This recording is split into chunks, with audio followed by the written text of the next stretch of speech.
Welcome to part 2 of the Power Women of the Trades podcast.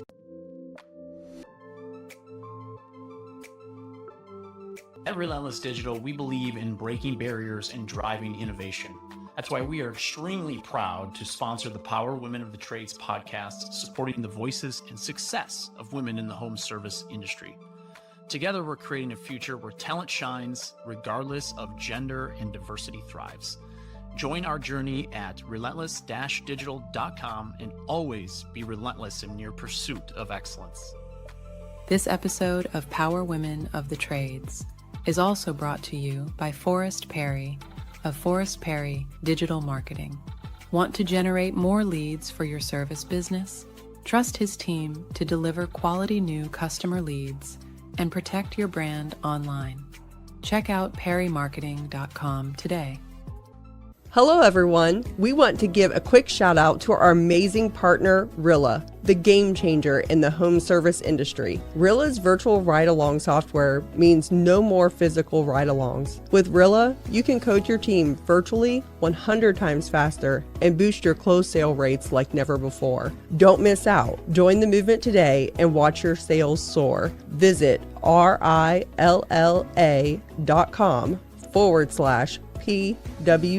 to learn more. Welcome to Power Women of the Trades podcast. This show is all about breaking barriers and changing the game. Our guests will feature some of today's most successful female entrepreneurs and other advocates of our industry as well. Because if there's one thing we know for sure, female-led entrepreneurship drives change on multiple levels. We want to empower women in the trade industry like you so you can maximize your potential, stay balanced, achieve long-term success, and claim ownership over your life. Let's get started. But that is a catch, because I mean, you built Travis's company, like you were in the industry. If I have a fractional CFO who I really like, but honestly, I would take you. Are you full time with Qual? Yes, full time. Now you got her on full time. She's not available. Yes, having that talent that makes all the difference. Yeah, and that's specifically like whenever she went out, when I knew she was no longer employed. That's why I got in line, because I was like, listen, you are going to be highly sought after, and we want you at Quality, and she had offers and opportunity, and we're super blessed that she came here. But having her experience and her knowledge has been very helpful to our company, because a lot of, us were just like first time people in the trade space. So there wasn't a lot of experience, and we rely on that with her. And so it's important to, as owners, and if you're an owner listening to this, like if you are bottlenecking your growth and yourself, if you are just demanding that you be the smartest person. I want to speak on this for a second, because a lot of people have sought my help in our industry. And to be honest, Cassie didn't take her place in line. She just kind of cut in line and said, you're coming to work for Quality, which was great, because I've known Cassie and Oscar a long time, and I love them and I love their business so much. But I wanted to touch on how many times owners think that they have to know everything, and that if they aren't the expert on everything, that, they don't want people coming in that know more than them. And that's the worst possible mindset for an owner in this space, because so many people have come to me and said, I need your help.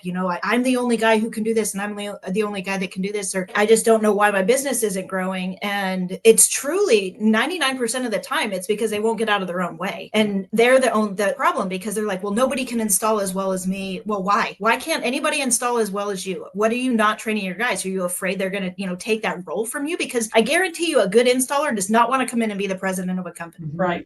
And so I think that that's a really valuable piece to focus on, is if you are stuck in your business, what part are you playing in that being stuck role? Are you putting the right people in place? Are you gaining knowledge from people that know more than you about marketing, or, driving the company forward, or how you want to run your financials, or make sure that you're fine tuning everything? And if an owner isn't willing to take the advice from people who are experts in those areas, then they're going to end up holding themselves back. And I hate seeing that. And I've seen it way too many times. On that same topic, so what I found is that I'm very ready to hand stuff off, and I want to surround myself with people who are better and smarter and more experienced in it. But you also have to be at a level, the company and you as a leader have to be at a level to be able to attract the right caliber of people. Because if you want somebody, like I needed somebody to fix things. Like I had a lot of stuff that was broken. And what I keep saying is, if I knew how to fix it, I would have done it. It's not fixed. because I didn't know how. And I kept trying to hire people to fix it, but it wasn't in place. And I failed a bunch of times with it until I finally got one good leader in who fixed certain things and got processes in place and got things running smoother. And then as you get better, you can attract a higher caliber of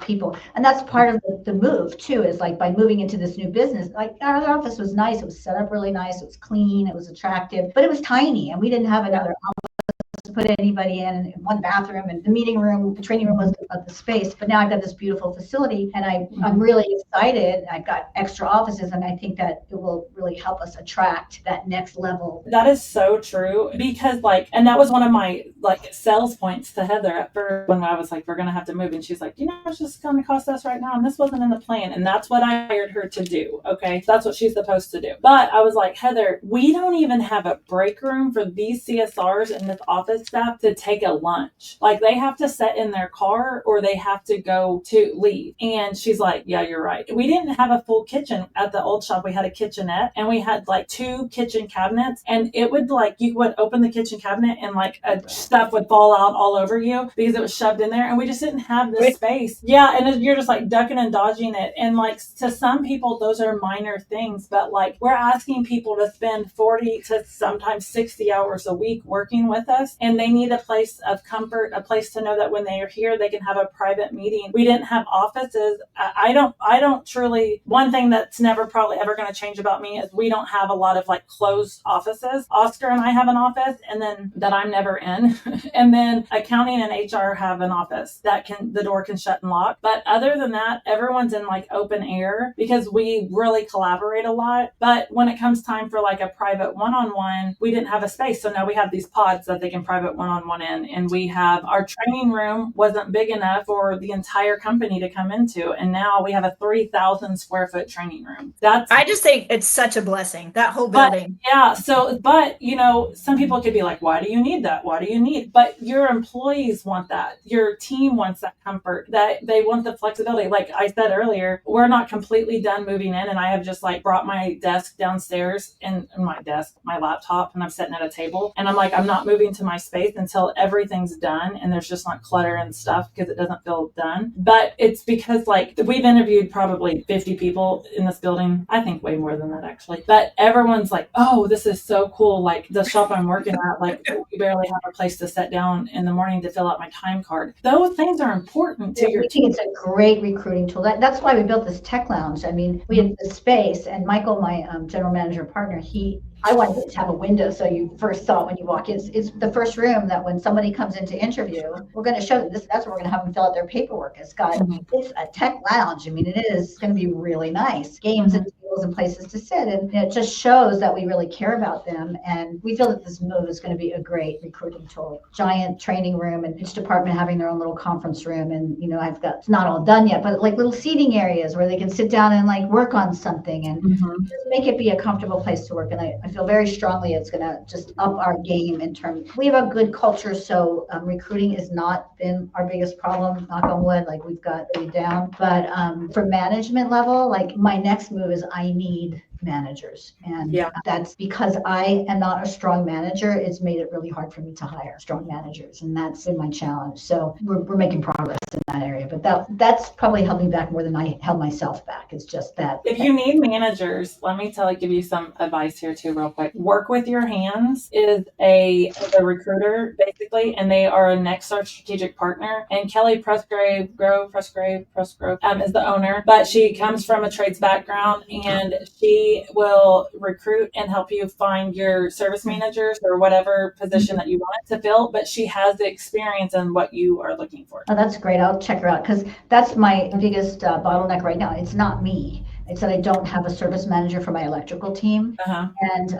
that's my biggest team. And my coach tells me this every call. It's how much more money would you make with that service manager in place. There is not. He's not wrong. Oh, I know. And it's like, but I haven't been able to, I've been looking for 3 years and it's nobody on my team. I've put a couple of people in place. I've hired the wrong people 3 times. It's just, you've got to find that right person who is not, can't be punitive. I had to make the mistakes first. I had 2 people who were like really nice to my face, but they were a punisher and the team hated them. And I didn't see it. You can't know it right away. Because they come up like, yeah, I'm all about the team. And, I like to grow my people and coach them. And I'm a cheerleader. And then you find out from the guys that like, nah, once you're out of the way, it's really a different story than that. But that's my next thing. And I would take Cassie's advice. If you can hire some good managers and utilize Kelly Pressgrave, she's great. If you can get some good managers in there that have the culture fit that you have in your business, you're going to see a huge change. Yeah. Huge change. You need this. Yeah, you don't have the time to manage all of those departments, your service departments and your and I'm not good at it. And if you're not so,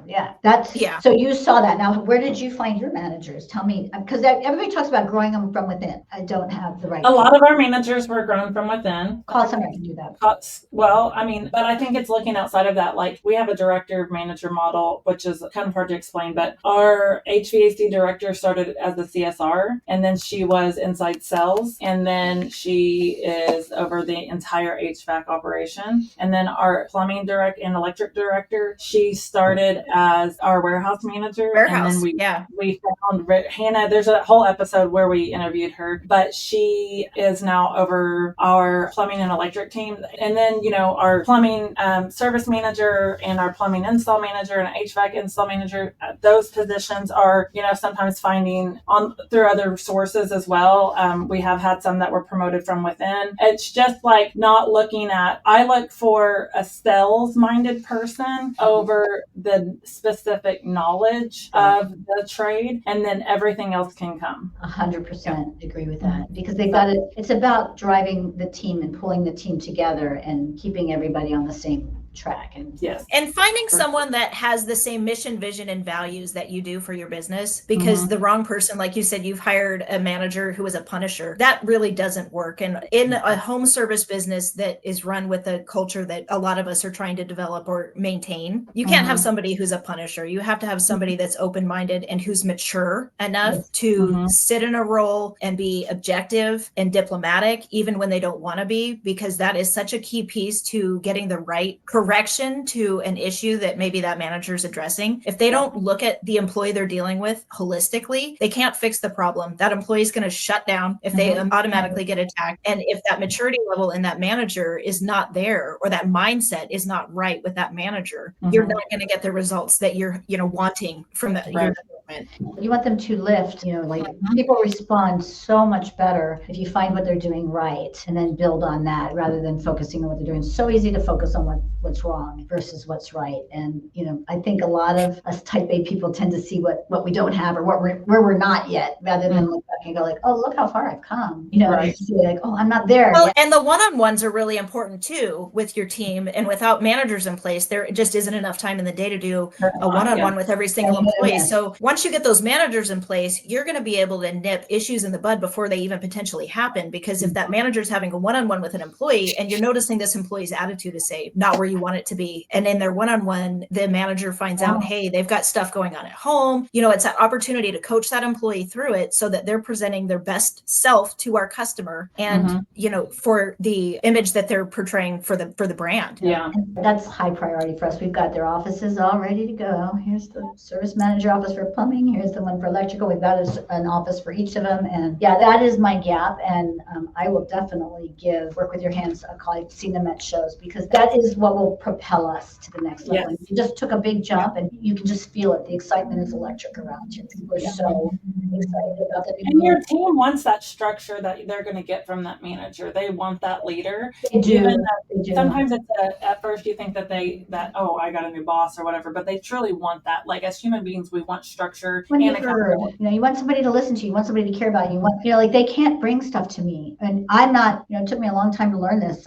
I've got a lot of refugees I have a lot of PE refugees, I call them, companies, people that came from the big companies that were bought out. Anderson refugees, a lot of them came from. I understand that for sure. Hiring is a whole different game right now if you're still privately owned. It is. We hired there's multiple people who told me that our industry doesn't always have a HR person, a specific hire hiring person, and we implemented a hiring manager, an HR manager, like a long time ago, because it's a full-time job going through Indeed and looking at applications and looking at that. And you truly have to be hiring constantly for your growth. And if you are not hiring, if you're not being proactive on that, then you're just reactive. And then reactive is so stressful. That's when you make the bad hires. Mm-hmm. And so we put that person in place, and that's been profound for us. But having that dedicated person is hard to justify sometimes because of the financial piece of it. It's not somebody that's going to add to your bottom line, but it's going to vet better candidates so you're not running in circles. Yeah, and it is still an ultimate add of your bottom line because they're vetting the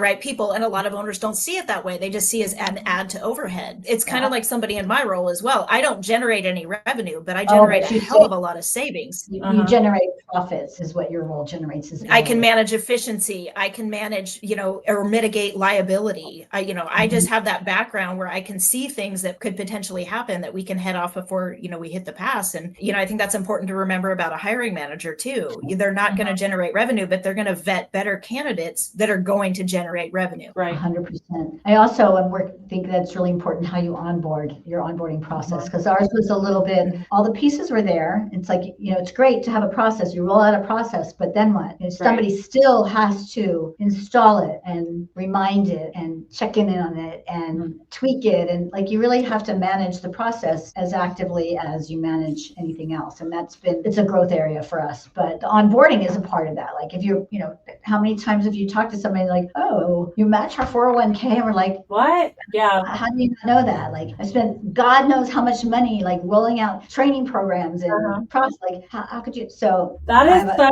true though, because we had a similar scenario where someone was really like contemplating leaving, and I just sat down with him and was like, hey, like, what are you getting offered? Because we know how it goes. And he was going through everything with me, and he was like, and I'm going to get 2 weeks of vacation. And I was like, okay, cool. But you got 3 weeks last year. And he was like, what? And I was like, you took the time off, but sometimes it's because he didn't realize that he had generated that. Right. And that was one thing that we put into place of like in our one-on-ones, let's like be reminding like quarterly the growth. And they don't always even remember like what's on there. They got the paycheck, but maybe they don't ever even look at the paycheck. So they don't actually know what they brought home year to date. And so then when someone flaunts some like crazy, you're going to make this. And this one specific person, we started mathing it out. And I was like, you made like 1.5 times that last year. And he's like, oh my gosh. But it's almost like it's all marketing, right? And someone marketed this like glory experience for someone, and they're like, oh, I can't miss out on that. And because, we forgot to remind them what they have. Of what they have. Yeah. Something that was a real game changer for us on that is that we pay hourly plus the bonuses.